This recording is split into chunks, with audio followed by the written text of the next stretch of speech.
Hey there guys, welcome to Backpacking TV. I'm Eric Hansen. In this episode, we're going to be talking about the basics of backcountry first aid.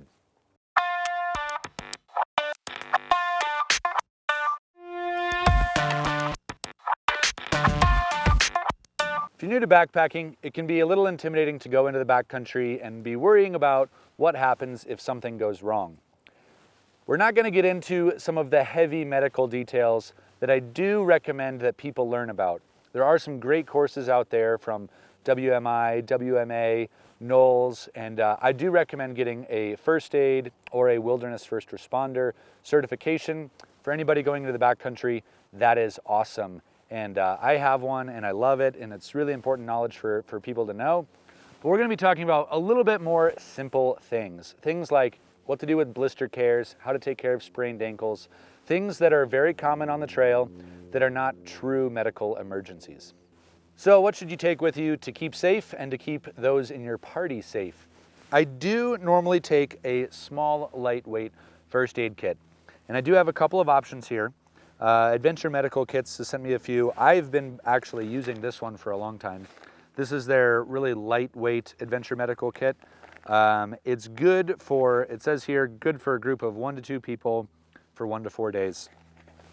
Usually, I'm going on a trip where I'm not necessarily responsible for other people. However, if I were being responsible for other people, say I was being a trip leader or some sort of a guide capacity, I would take something a little bit more robust that had a little bit more medical care options than what is in here.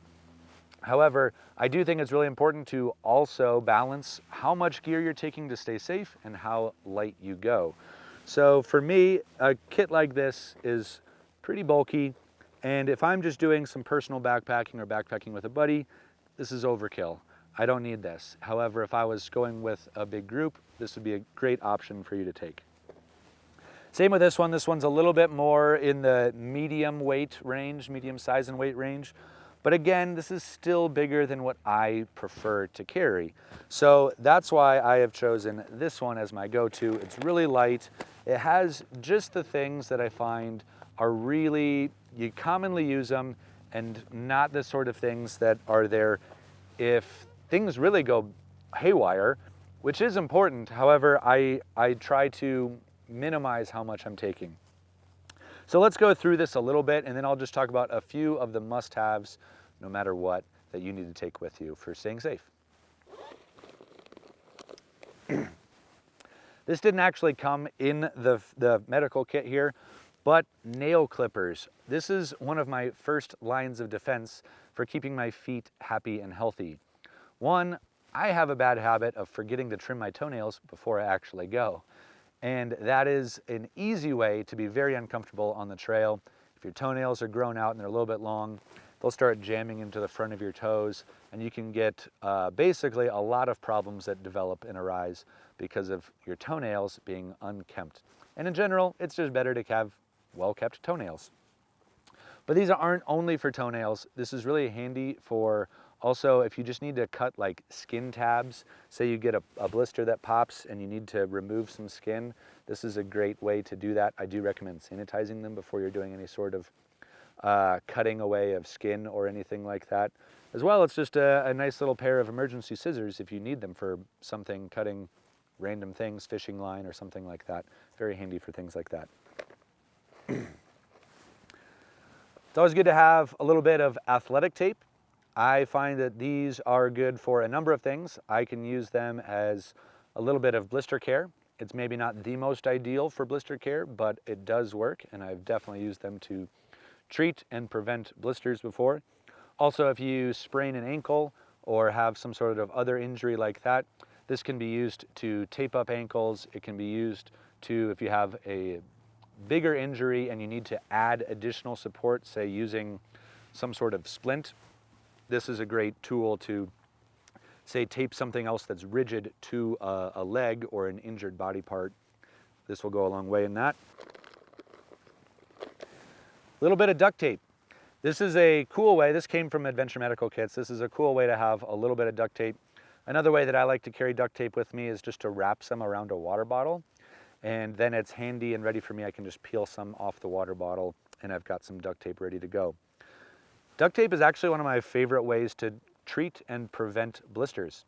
So if I feel like I've got a hot spot coming, or I've got something that's brewing on one of my toes or one of my feet, I'll actually take a little square and I will cover the blister or the hot spot. I don't recommend using this on a full-on, fully developed blister, as when you take it off, you'll rip the blister apart. But if you're in the pre-stages where you just feel that hot spot, a little bit of duct tape is a great way to kind of get a barrier between your sock, your foot, and your shoe that really reduces the rub and the friction that causes those blisters in the first place. Another super light and really handy thing to have with you is just a safety pin. So one of the main things that I would be using this for is for lancing blisters. Now, there is a debate and there is some questions out there within the medical community about what is better, to lance or to not lance your blisters. For me, what I do, the way that I decide is if the blister is huge, fully developed, going to pop no matter what you do, lance it. Basically, you're just taking this, you're trying to try to sterilize it with some alcohol or heat first, and then you just insert the pin into the blister and just allow the pus and the liquid underneath to squeeze out, because what you're trying to avoid is having that explosion of a blister where then all of the skin peels back and you have that raw skin available that makes it easier to get infected or just have introduce outside elements into basically your exposed skin. And this will go a long way to help you prevent that. So you do have to be careful. I am in the gray area of dispensing medical advice, and I am not a doctor, so take this with a grain of salt, but this is just what I do on the trail. By far the most common injury on the trail is just debilitating blisters. If you have been hiking and you've developed hot spots or blisters on your feet, you know how painful it can be. So doing some preventative care really goes a long way. This is kind of all stuff that we're talking about of what happens when the problem gets too far along, that you really need to deal with it. But what I really think is very important is just making sure that you're not getting there in the first place. So with blisters, they're so common because there's moisture introduced into your foot area or in your boot, in your shoe. And so a big thing that will go a long way into helping that is just choosing the right boot. So if you are going into a hot desert environment, don't take big, bulky, waterproof boots. It will make your boot a swampy environment that will be ripe for many blisters, causing you all sorts of problems on the trail. Don't do that. Take something that's breathable, something that's light. If I am going in the desert, I often like to hike in trail runners, even if I'm backpacking. Something like that is great for keeping that air moving. If I do have heavy boots, it's going to cause me to sweat. One thing that I do recommend is stopping every 2 to 3 hours on the trail, taking your boots off, letting your feet air out, letting your feet dry, letting your socks dry, because otherwise it's just a sweaty, warm environment that is really going to be hard on your feet. It's good to have a pair of gloves. This is, I believe, just 2 gloves here. And the main thing is that if you're dealing with somebody else's body fluids, if there is a cut or something like that you're dealing with, protect yourself, wear gloves when you're dealing with somebody else that has something going on like that.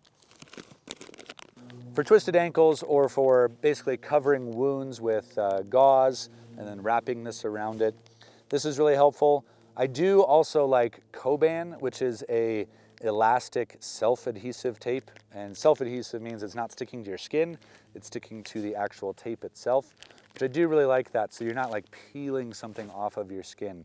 It's very easy to remove, it's easy to be sanitary with it, and they come in cool colors, so that's nice too. One more thing that I think is really important to add into your med kit is some painkillers. Something really simple like acetaminophen, ibuprofen, Tylenol, whatever your preference is, especially if you're doing an extended trip where the aches and pains really start to accumulate.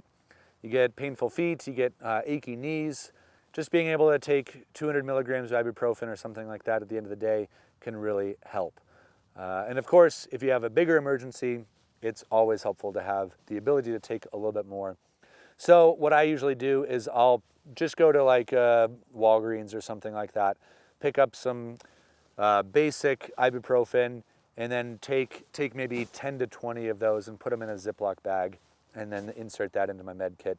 And just being able to have a little bit of that as a safety or a backup can be really important, I think. So take some painkillers with you. The main difference with these medical kits is really just the quantity that it comes with. There are a few pieces of medical gear that are not included in some of these lighter weight ones. Some things like scissors and syringes and things like that. I think that going with the basics is what's most important for me. But, you know, it's all about staying safe in the backcountry, and however you choose to do that, that is up to you. And hopefully this is empowering to you. Hopefully this gives you some good tips, some good knowledge to keep you safe and healthy and happy on the trail. If you do like this video, please subscribe and like it, and stick around because we have lots more helpful tips for you on the trail coming up soon.